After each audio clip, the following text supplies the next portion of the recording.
ओम विष्णुवे नमः। नमस्कार दोस्तों, आप सभी का मेरे चैनल में हार्दिक स्वागत है। दोस्तों, भाद्रपद मास के शुक्ल पक्ष की चतुर्दशी तिथि को अनंत चतुर्दशी का त्यौहार मनाया जाता है। अनंत चतुर्दशी को कई जगह अनंत चौदस के नाम से भी जाना जाता है और यह दिन भगवान विष्णु के अनंत रूपों की पूजा के लिए समर्पित होता है। हिंदू धर्म में अनंत चतुर्दशी का महत्व इसलिए भी और अधिक बढ़ जाता है क्योंकि इस दिन 10 दिवसीय गणेशोत्सव का समापन भी होता है और बप्पा का विसर्जन किया जाता है। तो इसलिए भगवान विष्णु और भगवान गणेश दोनों की ही पूजा की जाती है। अनंत चतुर्दशी के दिन व्रत और पूजन करने से भक्तों की सभी मनोकामनाएं पूरी होती हैं और अनंत सूत्र हाथों में बांधने से भक्तों को सारे कष्टों से मुक्ति मिलती है। और मान्यता है कि भगवान विष्णु को अर्पित किया जाने वाला 14 गांठों वाला ये रक्षा सूत्र 14 लोकों का प्रतिनिधित्व करता है। यही कारण है कि इस सूत्र को हाथ में बांधने से सभी कष्टों से मुक्ति मिलती है। और इतना ही नहीं, अनंत चतुर्दशी का व्रत रखने से अक्षय पुण्य फल की प्राप्ति भी होती है। पुराणों के अनुसार अनंत चतुर्दशी के दिन भगवान विष्णु की पूजा की जाती है। सत्यनारायण भगवान के स्वरूप में महाविष्णु ही अनंत रूप हैं। इस दिन भगवान सत्यनारायण के साथ अनंत देव की पूजा भी की जाती है। पांडव काल में भगवान कृष्ण की युक्ति से युधिष्ठिर ने अनंत चतुर्दशी का व्रत किया था, जिसके प्रभाव से पांडव महाभारत के युद्ध में विजयी हुए। वह कई सालों तक राज्य करते रहे। तो आइए जानते हैं कि व्रत की विधि क्या है और पूजा विधि क्या है और क्या है शुभ मुहूर्त। साथ ही जानेंगे अनंत चतुर्दशी का व्रत किस दिन किया जाएगा। दोस्तों, 2022 में अनंत चतुर्दशी का व्रत 9 सितंबर दिन शुक्रवार को किया जाएगा। अनंत चतुर्दशी के दिन सुबह जल्दी उठकर स्नान आदि करें और साफ वस्त्र धारण करें और आप किसी मंदिर में या फिर घर पे भी अनंत चतुर्दशी की पूजा कर सकते हैं। पूजा के लिए एक कलश स्थापित किया जाता है और कलश के ऊपर धातु या फिर एक पात्र रखकर कुश से भगवान अनंत की स्थापना की जाती है। कलश में जल, दूध, सुपारी डाला जाता है और उसके बाद कलश में 5 या 7 अशोक के पत्ते लगाएं। अशोक के पत्ते नहीं है तो आप आम के पत्ते ले सकते हैं। फिर नारियल से ढककर अनंत कलश स्थापित करना चाहिए।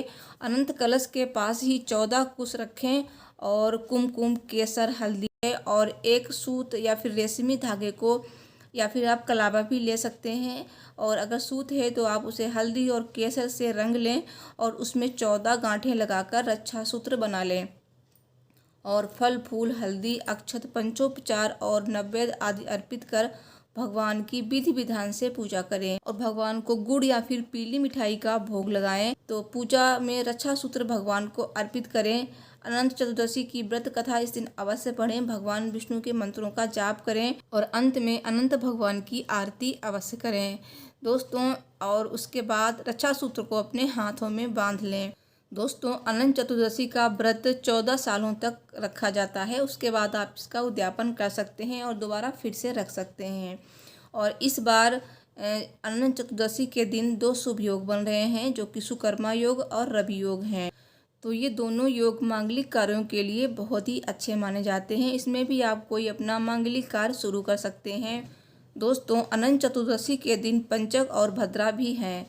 तो 9 सितंबर को अनंत चतुर्दशी के दिन पंचक पूरे दिन है और भद्रा का भी साया है। भद्रा शाम 6:07 से अगले दिन 10 सितंबर को सुबह 4:45 तक है।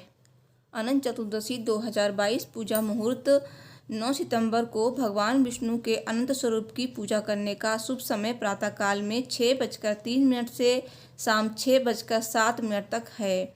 इस दिन पूजा का शुभ समय 12 घंटे से अधिक का है। अनंत चतुर्दशी तिथि कब से कब तक? 8 सितंबर दिन गुरुवार को रात 9:02 पर चतुर्दशी तिथि प्रारंभ होगी और चतुर्दशी तिथि का समापन होगा 9 सितंबर दिन शुक्रवार को शाम 6:07 पर।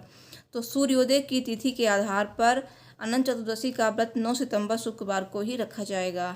दोस्तों, अनंत चतुर्दशी के दिन भगवान विष्णु के साथ साथ गणेश भगवान की भी पूजा करते हैं। गणपति बप्पा को इस दिन पूजा के बाद खुशी खुशी विदा किया जाता है। गणेश चतुर्थी के दिन स्थापित गणेश जी की प्रतिमा का विसर्जन होता है। अनंत चतुर्दशी के कारगर उपाय। यदि आप या आपके घर का कोई सदस्य किसी पुरानी असाध्य बीमारी से ग्रसित है तो अनंत चतुर्दशी के दिन अनार उसके सिर से वार कर भगवान सत्यनारायण के कलश पर चढ़ाएं और फिर इसे किसी गाय को खिला दें। ऐसा करने से असाध्य रोग जल्दी ठीक हो जाएगा। दोस्तों, यदि आप अनायास ही किसी मुसीबत में पड़ जाते हैं और आप इससे छुटकारा पाना चाहते हैं तो अनंत चतुर्दशी के दिन 14 लौंग लगा हुआ लड्डू सत्यनारायण भगवान के कलश पर चढ़ाकर पूजा के बाद किसी चौराहे पर रख दें। ऐसा करने से मुसीबतें आपसे दूर रहेंगी। दोस्तों, आपको जो भी उपाय करने हैं सच्चे मन से और सच्ची श्रद्धा से भगवान पे विश्वास करके करने हैं, तभी आपका कोई भी उपाय कारगर सिद्ध होगा। तो वीडियो को लाइक शेयर जरूर करें, चैनल को भी सब्सक्राइब कर लें। Thanks for watching. हर हर महादेव। जय माता दी।